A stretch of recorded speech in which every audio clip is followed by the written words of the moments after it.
Good morning, everyone. Ian, how are you, sir? Good morning.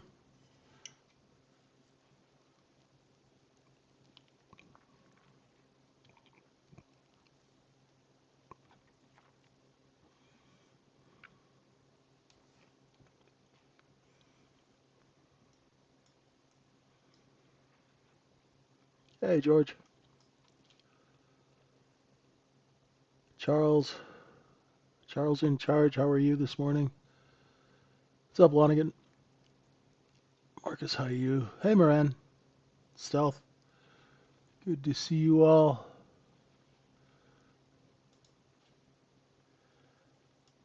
Well,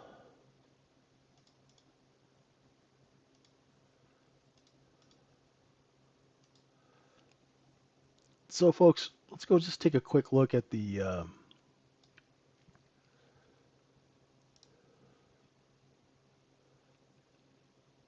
candles here. You can get a lot more candles on a screen than profile.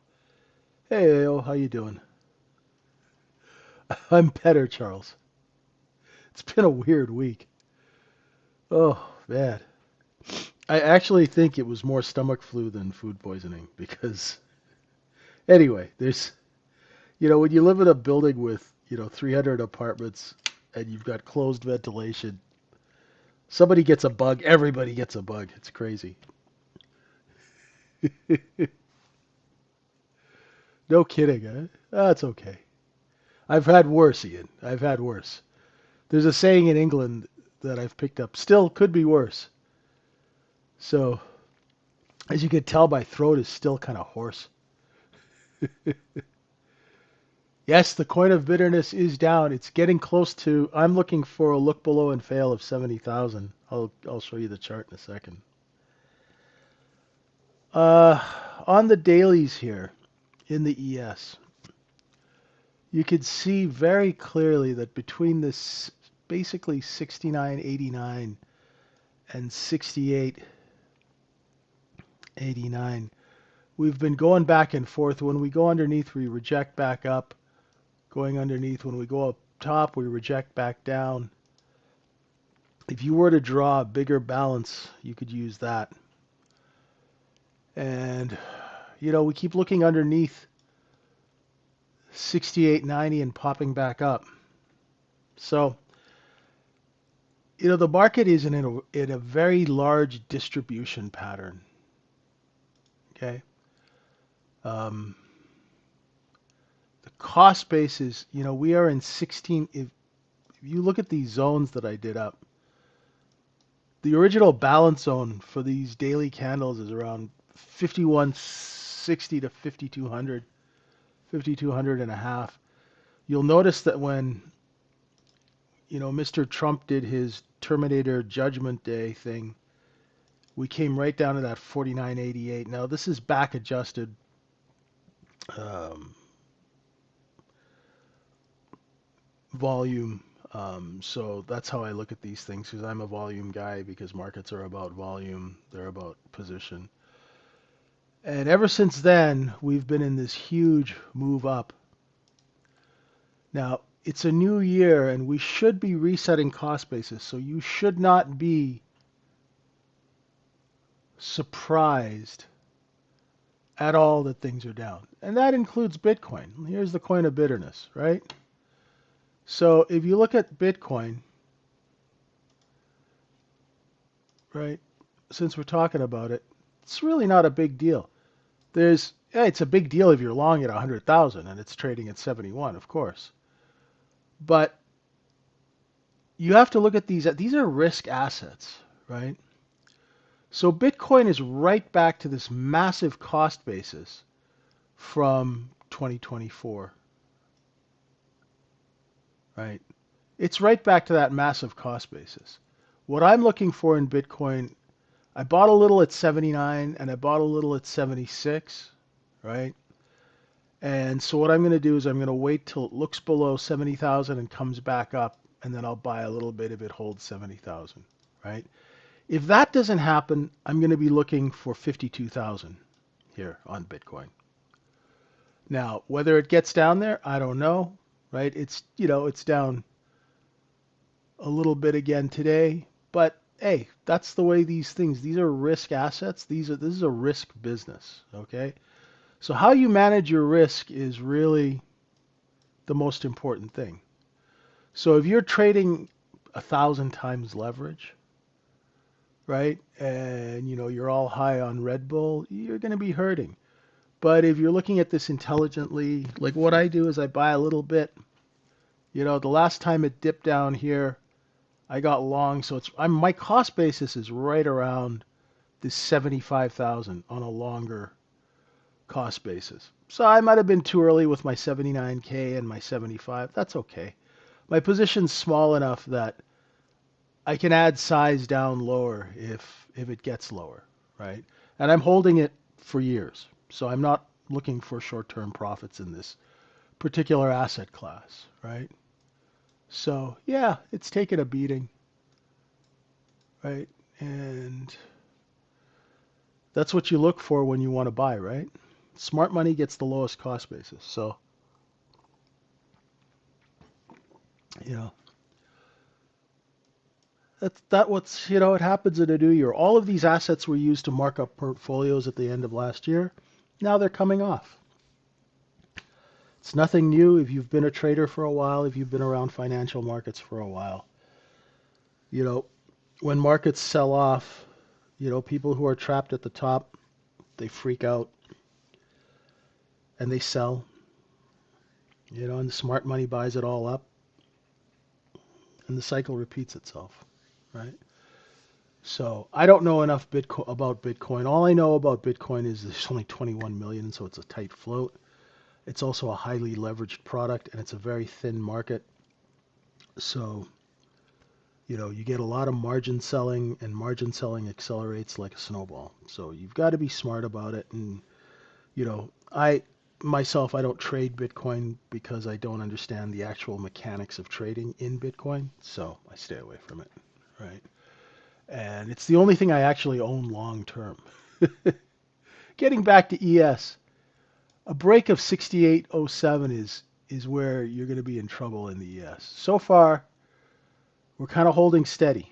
We're holding steady and really not much going on. Overnight inventory is short, right? Here's yesterday, here's the close. Inventory is short. We couldn't take out the 68.84s. We're getting a bit of a move back up. I've got some balance zones, right? And as Travis so eloquently put it this morning, about a couple hours ago, he goes, JJ talks about this day in and day out. Look at the position they built, then take it up and sell for profit. Then they backfill it, right? So here, here's the balance I used. There's the position. They take it up. This is the backfill. They backfill to find the bid. When they find the bid, straight up again. So this, folks, you should be used to this by now. If you've been on my stream, if you've been in the room, you should understand the concept of inventory, cost basis, right? The market is a very simple mechanism, right? It's a mechanism for distribution, right? It's nothing else. There's nothing else going on here. So yesterday, let's look at what happened yesterday. The market dipped down here. Everybody got caught short in end period, right? At the end of the day. That's where the bids. That's where the overnight low is, right? So, and then we high closed. Look at where the close was compared to the rest of the trading. They ran the market all the way up to 69.42 and closed it at 69.28 and change. So there's a bunch of people that got short, right? We opened down here because the opening auction, they goosed it lower, opened it down here, still got to move back up to 30, and then they sold it all the way off, right? There's not that many bids. Right back down, it allows those people who got short, lets them cover. There's the overnight point of control. Then we went and did a little distribution. right? So nothing too complex. Here's our balance levels, right? So if you are short off the 16s, whoop,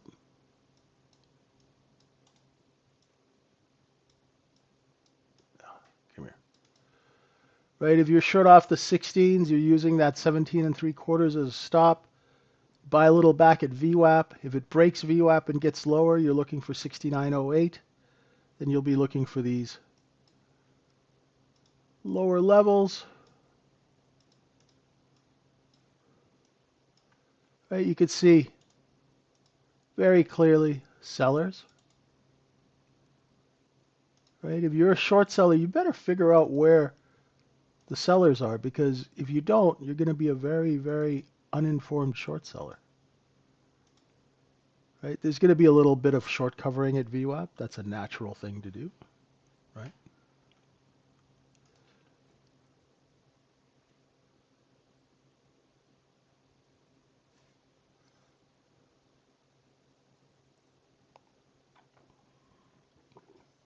Right? That's how business works. See? So when the market gets up to 69.13, let's see if the seller is still there. Ah, look, before 13. See, look how the offer got up there, and now the offer is moving lower. Right? Pay attention to the small things that matter. Ignore all the BS that you hear on Twitter and all that stuff, because it's not going to help you make money. Right? Keep your trading simple so you can manage risk. Right? So if you were short 16 because you saw a seller at 16 and a half, right? That's where your warning level is, and your hard stop is here. See, look, it's very simple. Now, when the market sees buyers, they will lift the price above this white line. But you see the seller engaged. It lifted the price for what? 2 seconds and then right back down. Does everybody understand what I'm talking about? You guys get that?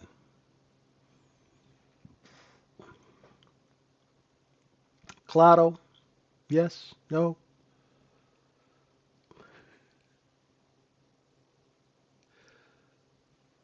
No answer? You guys went back to sleep? Okay, I'll go back to sleep too. I could sleep another couple hours. Cheery, what's going on, man? How are you doing?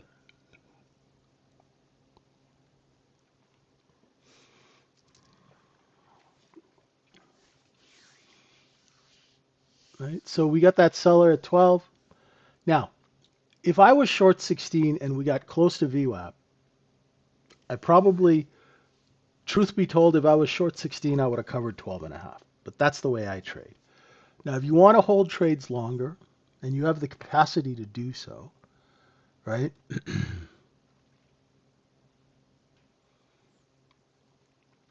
This is what I would do. If the market, I would use VWAP, right? VWAP's nice and flat this morning. So if you're short 16 and you're looking for 8, what if the market can't get underneath VWAP? How much money are you going to give back on your trade? Are you prepared to give back all the money on your trade for your conviction? You have to think about these things, right? When you go into a business transaction, what is your conviction on that transaction?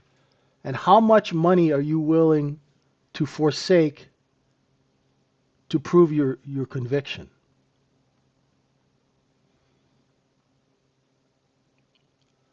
I see offers lifting and I see bids at VWAP.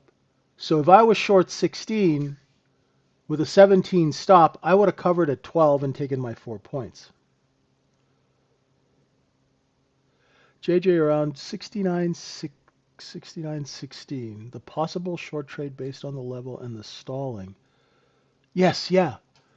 Here's what you do, okay, George? I'm going to show you something. Stay with me. Where is it here?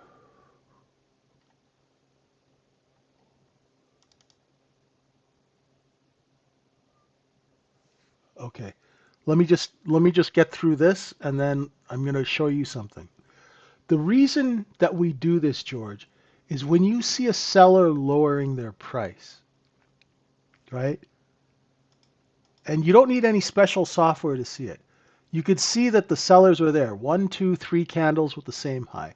Two candles with the same high here, and then this third candle can't take out that level. Does that make sense? So now you've identified that the sellers are lowering price. So if you do sell 16, your risk is here. Now that is risk based on business. It's not risk, it's not like 1 to 2R and all that nonsense. It's based on actual information. It's based on the business. Because if that seller goes up, it means that they have seen buyers. So shorting here is not a smart business decision. Does that make sense?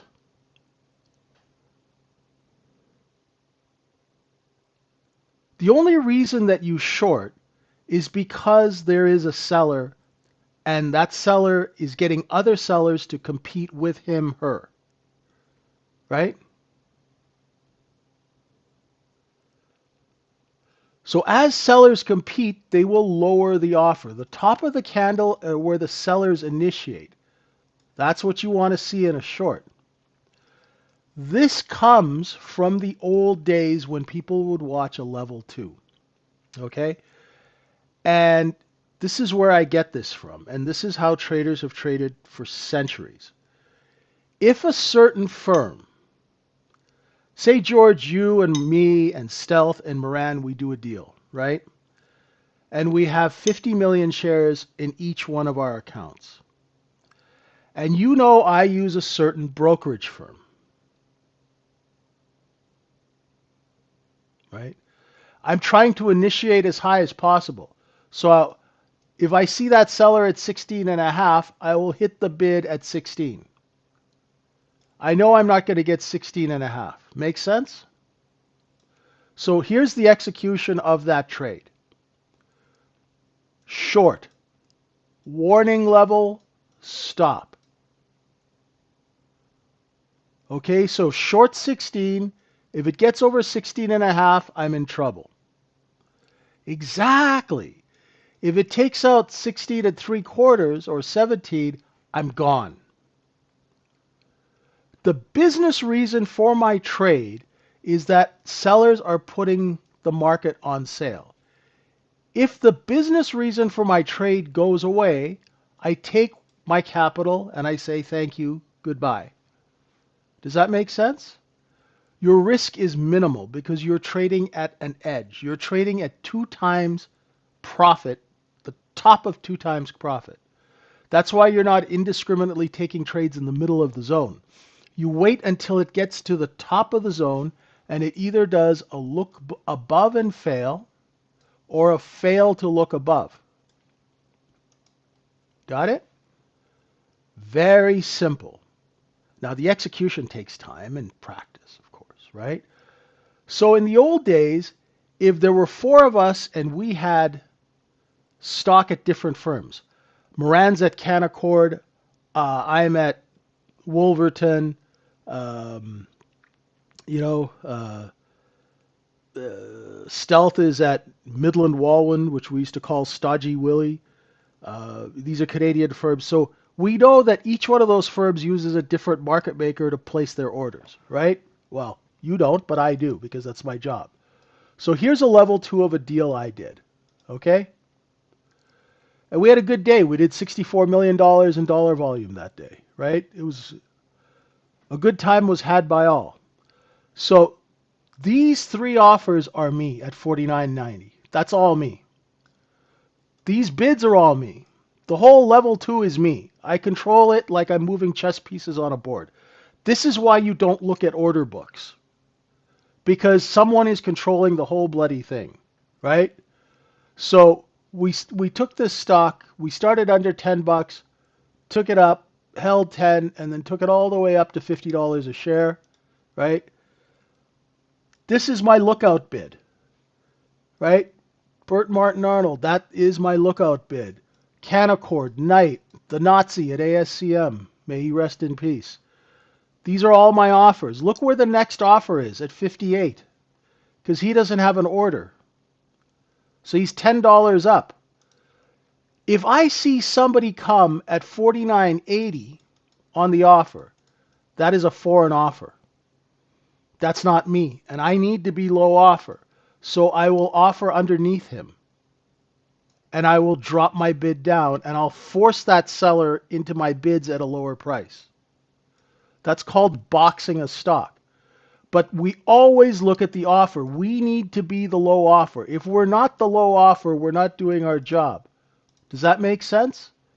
So as a distributor, my job, for example, that stock traded, what did it trade that day? Right? It only traded 1.2 billion shares, but we still pulled $65 million out of the market because it's a $50 deal. Out of that 1.2 billion shares and that $65 million, we were a net seller of pretty much, truth be told, about $45 to $50 million out of that money was in my clients' accounts because we owned all the stock. So when you're the only seller, you make the rules. That's why you guys need to look for the seller. Does this make sense to you? You guys understand that now? That's why you look at the offer. When the offer is lifting, the sellers have seen buyers, and you don't want to be short. So in this particular case, if you were short, right? If you were short at 16 and you didn't cover down here where you knew there were going to be buyers, you know they're going to be buyers at VWAP. It's a place where you get out of your trade. 16 to 12, 12 and a half, you're done. Make your 4 points. Because right now, the market's come back and taken all your profit. Does that make sense?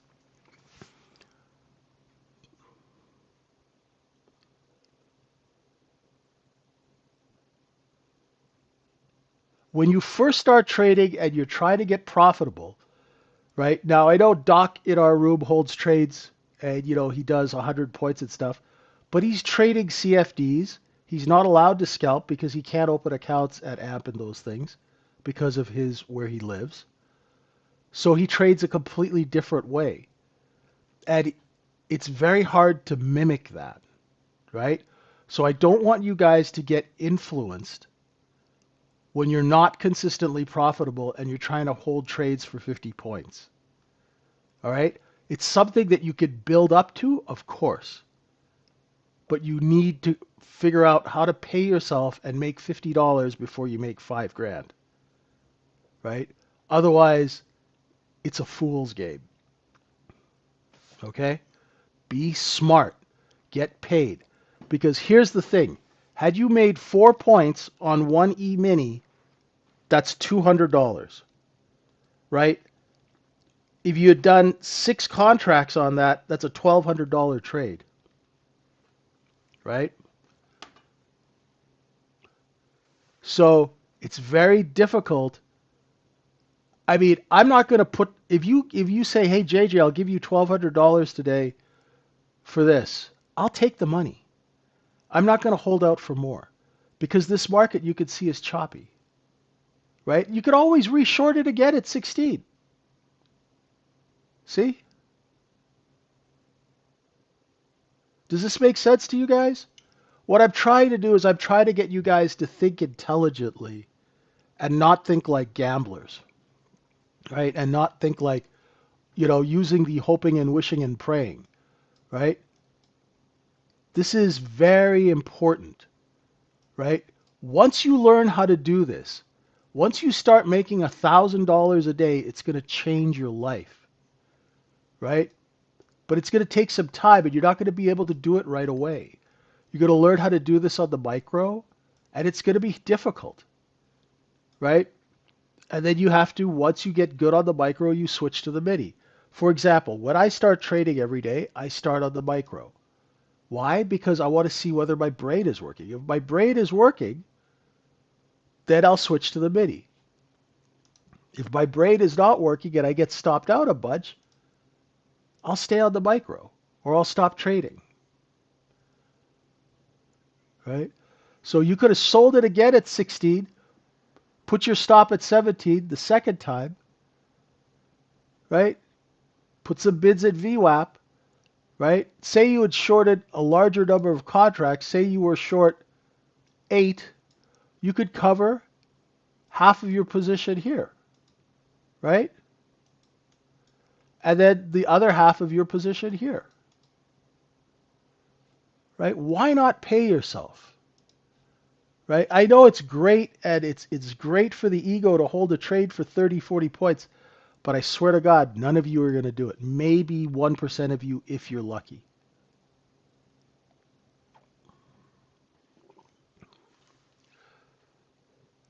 No, no, I will not trade every, right? Well, that's where you're looking to short, right, George? Okay, pretend you bought.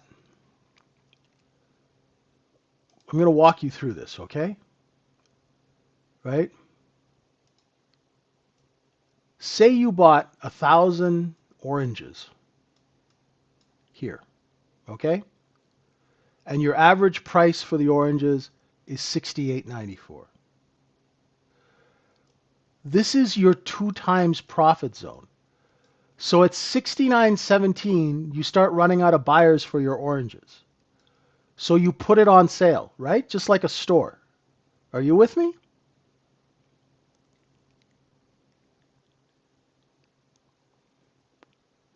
Okay. So that's where you take your short when you see people putting it on sale. That's it. Very simple. Very simple.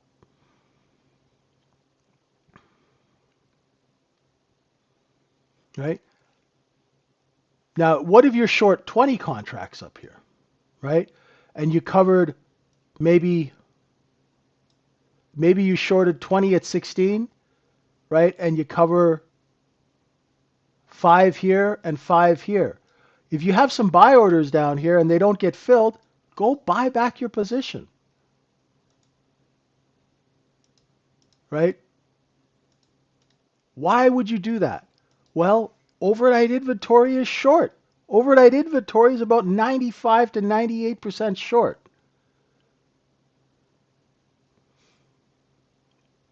So there's going to be bids. Look here. There's a cost basis here. It's no surprise that we stop at 8 to the tick.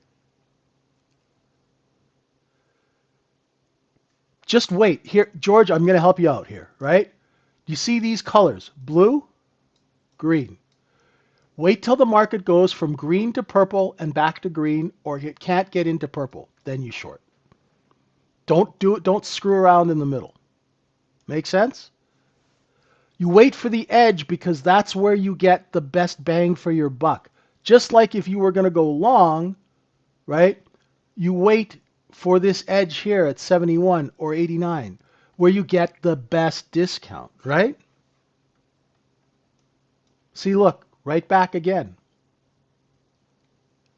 Right? You got to think like you're working in a store, like you're working in a market, right? You're from Greece, right, George?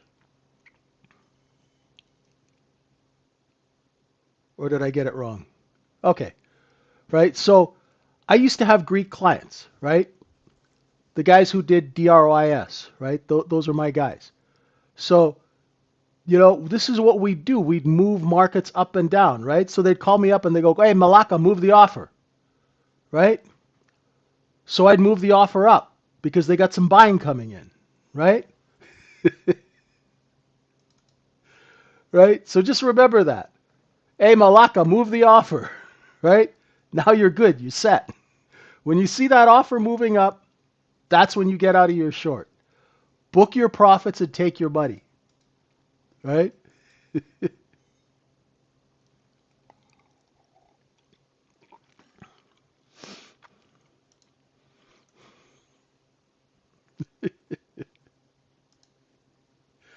I don't know. I hear it has many different meanings, but I was a bouncer. I worked for Greeks when they owned the nightclubs. They became my clients when I became traders, right? You were okay. You hold this initial cost basis because George, this is where you bought your oranges, right? You bought your oranges here. The only time I redraw a cost basis, say we move up 50 or 60 points, like on a Fed day or something, and then start going sideways, then I'll redraw it, right? Keep the same cost basis. That way you still have situational awareness, right? So you know what's up and what's down, right? So if you start changing your cost basis, then you're going to get all confused. Because the basis of this business is excuse my language, take this cheap shit and sell it at a profit. When they get tired of buying it, put it on sale, just like Walmart. When there's price competition, put it on sale, because they can sell it all the way back down to $68.94 and still keep a profit. That's why you don't change your cost basis. Because once you've acquired your product, that price doesn't change. Does that make sense?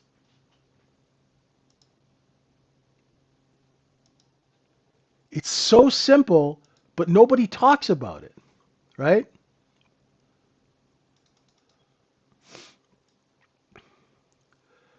So for a second short, okay, you can short this area back and forth because there's a rotation, okay? So your second short is going to be at 69.54, right? At first, you keep to the edges. Once you get better, you'll be able to go, oh, there's a seller here, right? I could short this, put my stop here, and cover a little here. But don't screw around with that until you've perfected the edge 1,000 times.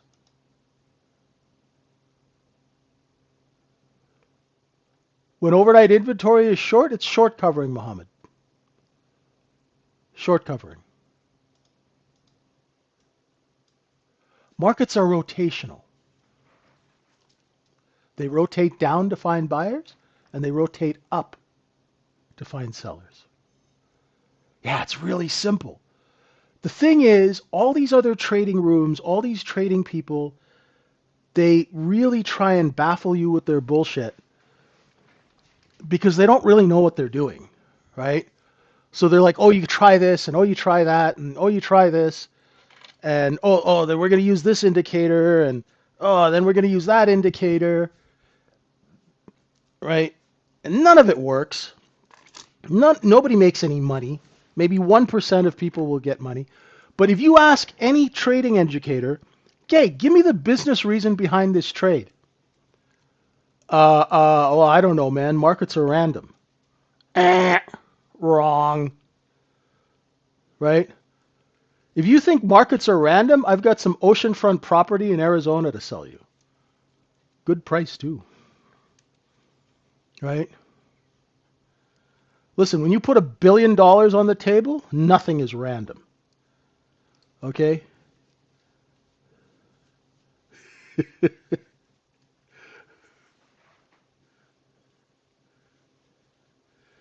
Yeah, right?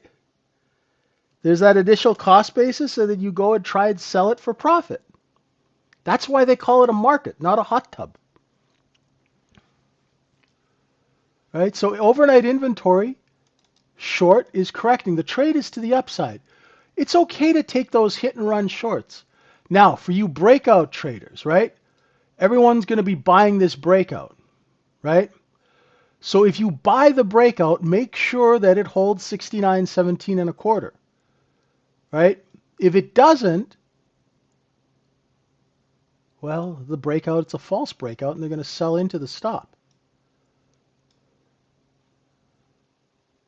Watch the offer. Now, breakouts at 3 o'clock in the morning in New York are hard to trade because your target's going to be that 22 level, but do you see how it's kind of, I don't know, I don't really want to go higher. Oh, there we go, right? Make sure if you're trading a breakout at 3 in the morning to put your sell orders out. So say you're long 69.18, stop 17, right? Put a sell order at 20, right? Buy 3 contracts, sell one at 20, sell one at 21, and put one out just before 22, because there's going to be selling right here, right where that A high is. Okay? And if the market does not take out your sell orders, get out. You know, like those horror movies where the people buy that $4 million house for 100 grand and they're, oh, this is beautiful, right? And the first night they're sleeping there and they hear, get out. Get out of your trade, right? Right? Breakouts are very difficult to trade because size traders sell into breakouts. A breakout means the idiots are there. They're buying. Let's sell our position into them. So if I'm position long 13 and it's breaking out 19, boom, boom, boom, boom, I'm hitting it. Right? The suckers are coming in. Sell, sell, sell. You guys are like, oh, it's going higher. Right? Watch your charts. Watch that offer. Right? Remember, what time is it? It's 3 o'clock in the morning in New York. Right? Yeah, for longs for you right now, George, just use the look below and fail. Right?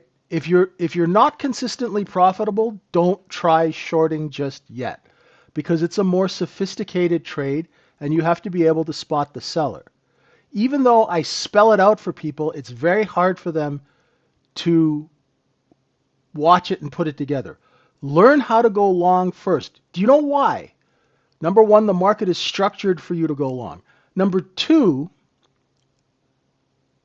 the reason is once you start becoming a seller, once you acquire inventory and sell it, you are now a merchant.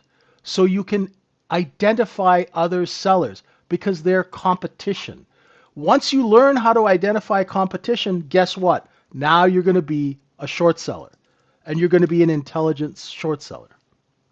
There you go. There's your false breakout. Because if I was long 13, 14, I would have been banging them out with both hands at 19. I would be selling so many contracts it would make your head spin here. Right? Exactly, Howard. That's why we tell you to wait for your setup so you're not screwing around in here. Right? You're not screwing around blowing all your money. Wait for the look above and fail. Wait for the look below and fail. Right? Learn how to go long. It will make you a better short seller. I guarantee it. Because you'll be able to recognize when other sellers are competing. When other sellers are competing, that's when you go short. Till then, you sit and wait. Right? Really simple. Really simple, but screwed up so many times, it'll make your head spin. Right? Keep it simple, my friends.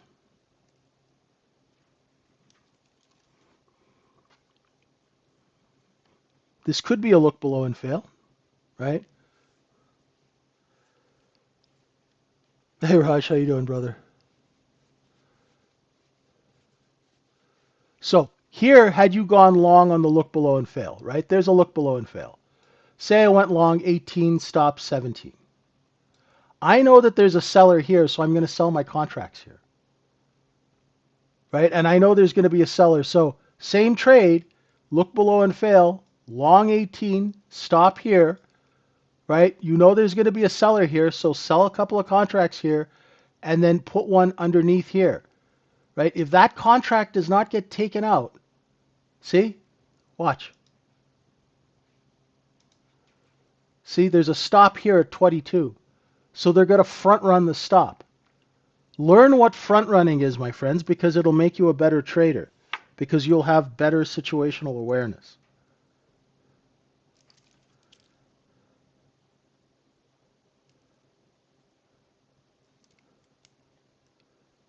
Right? And if you want to learn these concepts and learn them well, so you'll actually make money off of them, come into our trading room. We'll teach you, right?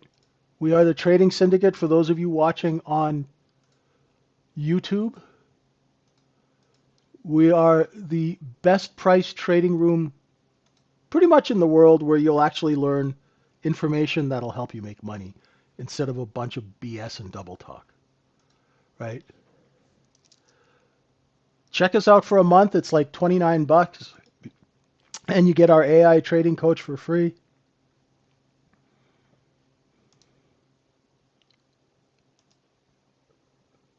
See, this is distribution. See the small candles? They're selling what they bought here, here. So you could see there's an obvious seller right here. They're front running that stop. Very simple. And we'll teach you how to make money off the simplicity of the business, right? If you're tired of blowing up accounts, right? If you're tired of losing all your money, if you're tired of following people on Twitter who come up with these great ideas and then disappear, or you try their method and it doesn't work, come join us at Trading Syndicate. We will teach you how to do proper business. Okay? It's very simple. Unfortunately, it's not easy. This business is a business of repetition. And you have to learn a little bit about the business in order to be able to make money in the business.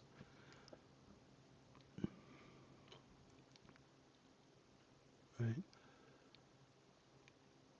The other thing about this business is you're going to learn something new every day, whether you want to or not. Right?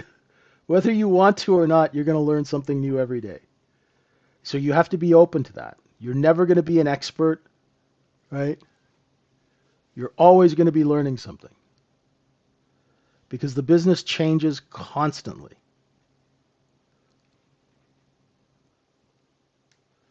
So you have to retain your humility and really, really practice good business habits. You also have to respect your money because if you don't respect the money, it's going to leave you so quick it makes your head spin. Right? We'll teach you how to do all that. If you can pay attention and listen, I'll get you profitable. Right? All you have to do is to be able to pay attention and listen. Put down your cell phone, stop looking at Twitter, watch these 1-minute candles, right? Stop thinking that there's some kind of software that's going to help you see things that other people don't. If that software existed, it would be a place like Rentec, and the disclosure agreement is thicker than the Bible. Okay? Right? Those are like multi-billion-dollar trading firms, and they are not going to tell you where they're going to put their orders. Right?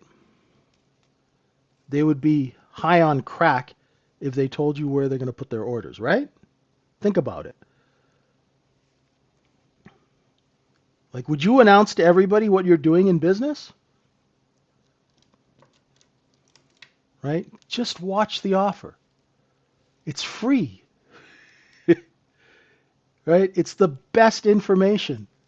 Look, there's that 22 stop. We finally held 18. Buyers came in. The people who are short under 17 are now starting to cover.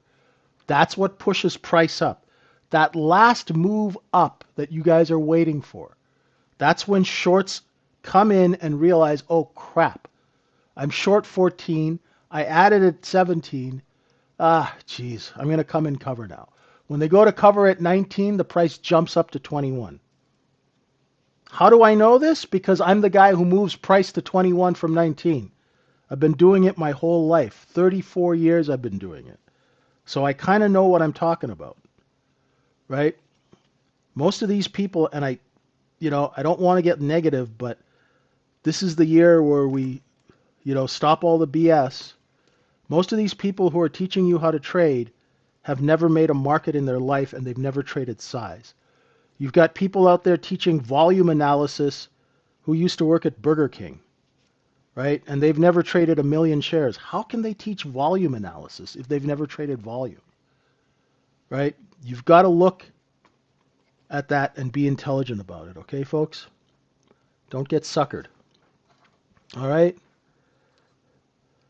I mean, if you don't come into our room, find somebody who teaches who actually knows their shit. who's been in the business, who's traded size. Because once you've traded size, you'll never look at the market the same again. Right? Once you've traded size and once you've sold millions and millions of shares or thousands of contracts, you're not going to be thinking like a retail trader. Yeah.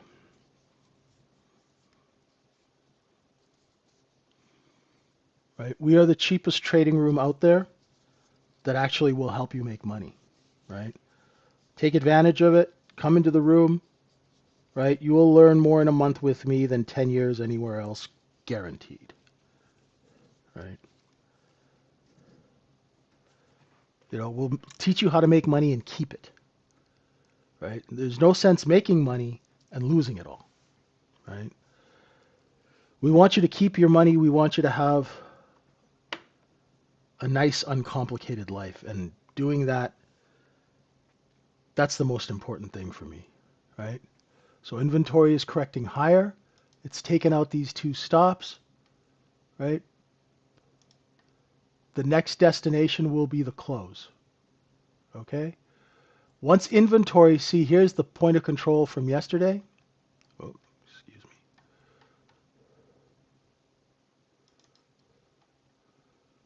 This is where the inventory cost basis was from yesterday.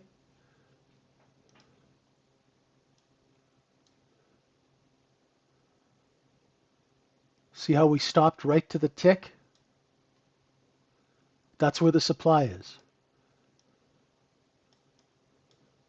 Make this bigger here. There's the time and volume point of control. That's where 70% of yesterday's inventory is priced. We stopped there to the tick. These markets are very, very precise.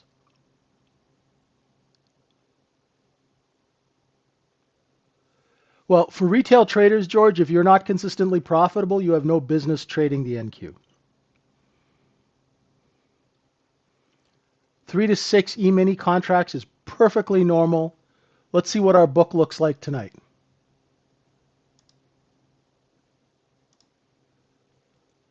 So it's 20 aside. Yeah, it's 24 aside. Right at the bid ask, it's 2 to 11, 8 to 20, 16 by 12, 19 by 23, 23 by 24. You could trade 3 to 6 E-minis. Start with 3. And first of all, if you're not consistently profitable, don't trade the E-mini. Trade the micro until you learn what you're doing. Right? It's completely realistic to trade 3 to 6 E-minis. That's generally my contract size. Now, in the NQ, let's take a look at the NQ order book, shall we? So you guys will know what a thick market and a thin market is. So here's the NQ. It's 1 to 3. Look at how it jumps. There's empty places in the order book where there's no orders at all, right? Look at the ES, right? It's 6 by 3, 13 by 16, 25 by 18. Look here. There's gaps in the order book. Look how big the spread is. This, right? You guys have no business trading the NQ, right? Unless you know what you're doing. It is not a market for new traders. It looks exciting, and that's what suckers in all the dopamine rush people, right? The people who are seeking that dopamine rush, right?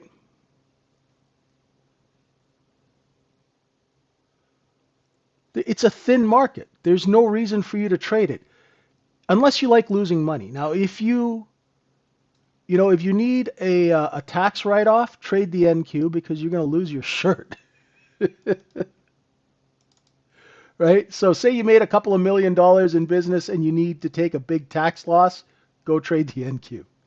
Now, we have people who are successful NQ traders in our room, but man, they've taken dirty licking getting profitable.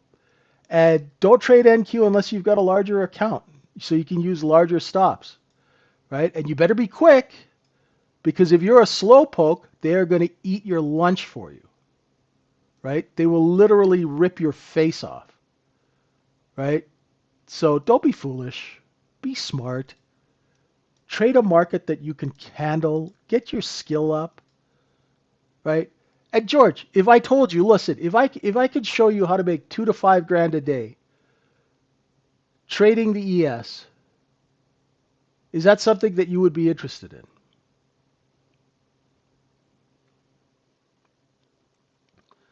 Where you don't lose all your hair, where you don't need to up your blood pressure medication.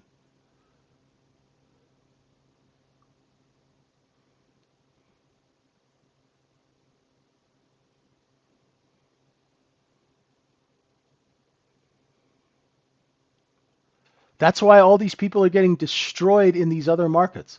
I mean, let's go look at gold and silver. Go look at the DOM in silver. There's the DOM in silver.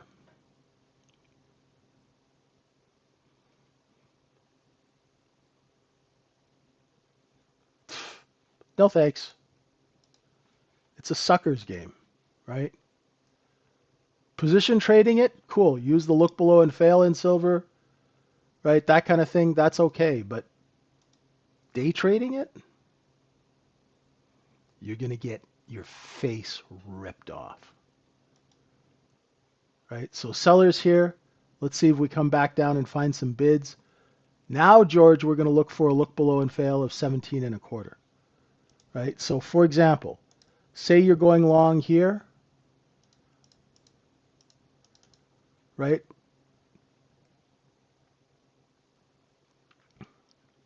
I screwed that up. I'm long 20. Offered at 21 and a half. I screwed up that trade. My entry sucked. Okay, let me scratch that and retake the trade. Let's see if it holds 20.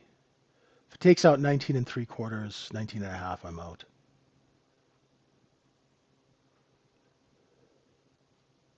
See, I screwed up because I was flapping my gums, I screwed up the entry. I should have been long down here at 18, 19. Right? So I scratched that. Take it again. Should wait for the next candle. Yeah, I should have. I should have been here, right? All right. I'm out at 21 and a half.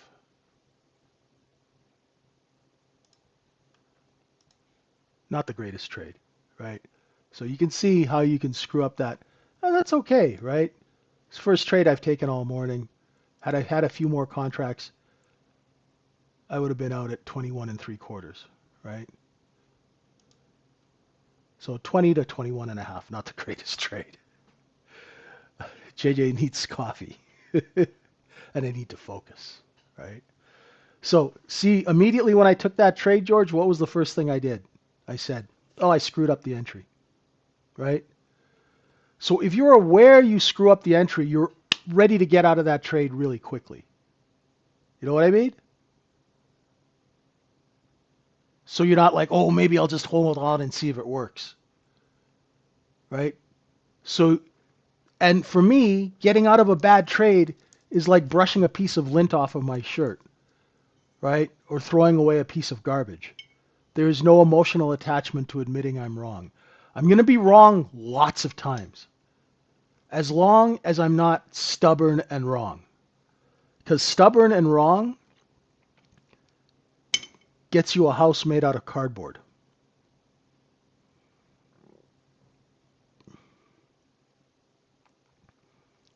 The only time you can be stubborn and wrong is if you're managing billions of dollars and you have investors who keep putting money into your fund, right? Because you've got a track record, right? But even after a while, stubborn and wrong is going to piss people off, right? Because if your equity's down $200 million, right, you're stubborn and wrong because you're holding on to a position. Your investors eventually will get pissed off at you, right? So retail traders can't be stubborn and wrong. right? Hedge fund guys can because they're trading with billions of dollars and they can trade around the position. They have multiple accounts, right? So now I'm looking for a look below and fail. Yeah, not really that great right now. Yeah, there was a look below. It was a fail to look below. So it failed to take out 17. I should have been long 18, 18 and a half, selling into that 21. I bought 20 and sold 21 and a half because I screwed up the execution. Very simple. Now the market is coming back down. I'll be looking for bids at VWAP because we are done distributing and now we're going to go put this thing on sale, right? And we're coming right back to that cost basis where we started. Look, bid.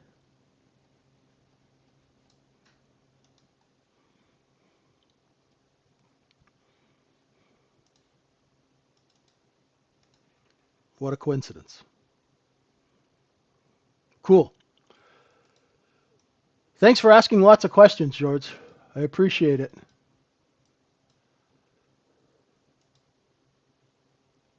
Have a great day, everyone. We will see you at 9 o'clock. Come into our trading room, learn how to make money in this business. Please use some common sense. We appreciate you. Have a wonderful morning. Stay out of trouble and don't take candy from strange market makers. Thanks, everyone. Appreciate you guys. See you at 9. Bye for now.